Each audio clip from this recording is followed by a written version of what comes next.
In the world of the mafia, every name has weight, every handshake a test, every secret a death sentence waiting. This is Mob Stories, real tales from inside organized crime. Not the movie version, the one they never wanted told. We're covering 100 made men and their associates, the rise, the power, the blood they left behind. From Chicago to Sicily, Queens to Medellin, if they live by the code, we're telling their story. Subscribe, because in this world, loyalty is rare and memory deadly. The streets of New York. He was born Salvatore Lucania in 1897, a poor Sicilian kid with big dreams and no patience for poverty.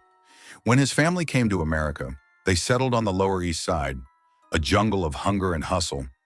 He came to America as a 9-year-old kid. He barely spoke a word of English. He was very poor. He was hungry. He was packed into a tiny apartment on the Lower East Side of New York. By 14, Lucky was already working the streets, running protection rackets, shaking down kids for nickels. He met a sharp Jewish kid named Meyer Lansky, and together they built a street gang that didn't care about old country feuds. Money was their only language.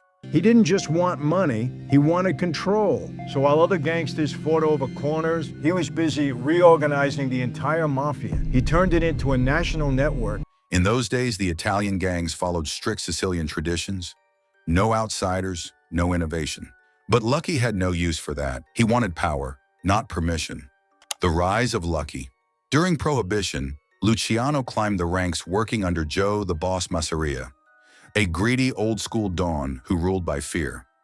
Luciano was different, calm, calculating, with an eye for alliances. Luciano maintained relationships with other ethnic groups because he saw potential partners rather than enemies. He wasn't worried about their ethnicity. If they could work with him and he could work with them, he did it. He saw opportunity where others saw boundaries. He worked with Jewish and Irish gangs, breaking the mafia's unwritten rule. To Lucky, business was business, and booze was big business. But war was coming. The old bosses were clinging to the past, while the younger generation, men like Luciano, Lansky, and Bugsy Siegel, were ready to modernize the mob. The power struggle that followed became known as the Castellamarese War, a bloody 2-year street battle that left bodies in alleys and bullets in restaurant walls.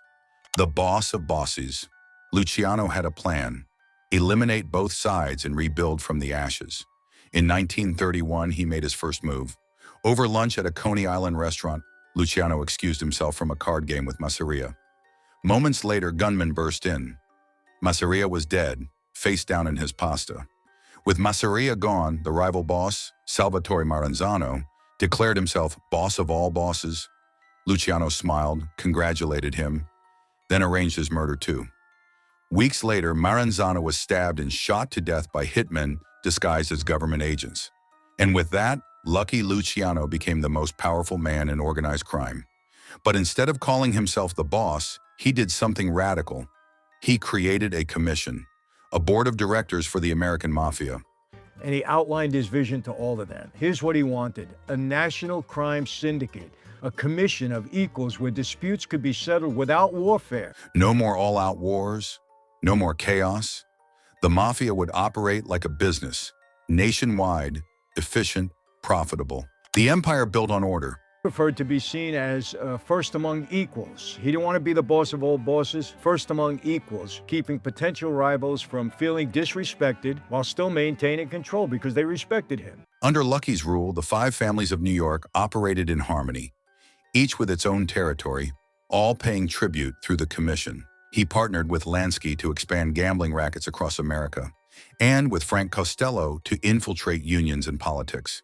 The mob became a silent empire, touching construction, ports, nightclubs, even Hollywood studios. And Lucky Luciano was its CEO. But power always attracts enemies, and one of them was an ambitious prosecutor named Thomas E. Dewey. The fall. In 1936, Dewey hit Luciano with an unexpected charge: compulsory prostitution. The mob boss who ruled empires was accused of running brothels. Dozens of women testified, claiming Luciano's men collected protection money and ran the sex trade from coast to coast. Lucky denied everything, but the evidence and the witnesses held. He was convicted and sentenced to 30 to 50 years in prison. Even behind bars, Luciano's influence remained. His lieutenants kept the commission running, and when World War II broke out, his reach extended even further. Exile and legend. In 1946, Luciano's sentence was commuted on one condition: he'd be deported to Italy. So he began traveling throughout Italy and eventually to Cuba. It was a strategic move to position himself near enough to the United States to reassert control. From exile, he continued to pull strings, organizing heroin routes and casino partnerships through allies like Lansky. In December of 1946, he hosted to what amounted to really a gangland convention. Every major figure in American organized crime attended this welcome back party where Luciano reasserted his authority and he set new directions for the organized crime in America. Luciano, Lansky, and other bosses met at the Hotel Nacional to divide post-war profits and solidify international control. The end of luck. 1962, Naples International Airport. Luciano arrived there to meet a film producer about his life story. He was going to make a movie on it. And he was walking through the terminal. And as he was walking, he suffered a massive heart attack right in the terminal, collapsed. By the time the medical help arrived, he was dead. The architect of the American Mafia, dead instantly. Thousands attended his funeral in Naples, and later his body was returned to Queens, New York.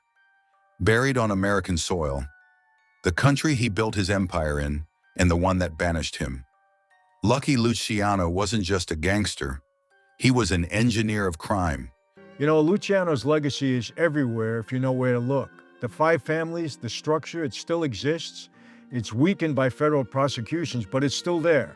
The commission, it functioned for decades until the famous commission trial of the mid-1980s. You know the deal.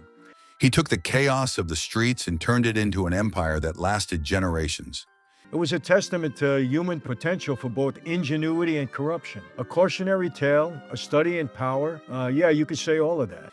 Every mob family that came after, from Gotti to Corleone, followed his blueprint. He responded to an America that told immigrants they would always be second-class citizens, and he wasn't having it. In his world, luck was never random. It was earned in blood. The gangster Lucky Luciano, he's gone. But the blueprint he created for organized crime, the mafia in America, it still remains. This has been another mob story, one of 100 tales of power, loyalty, and downfall. Subscribe now to Mob Stories, because the streets don't forget, and neither do we.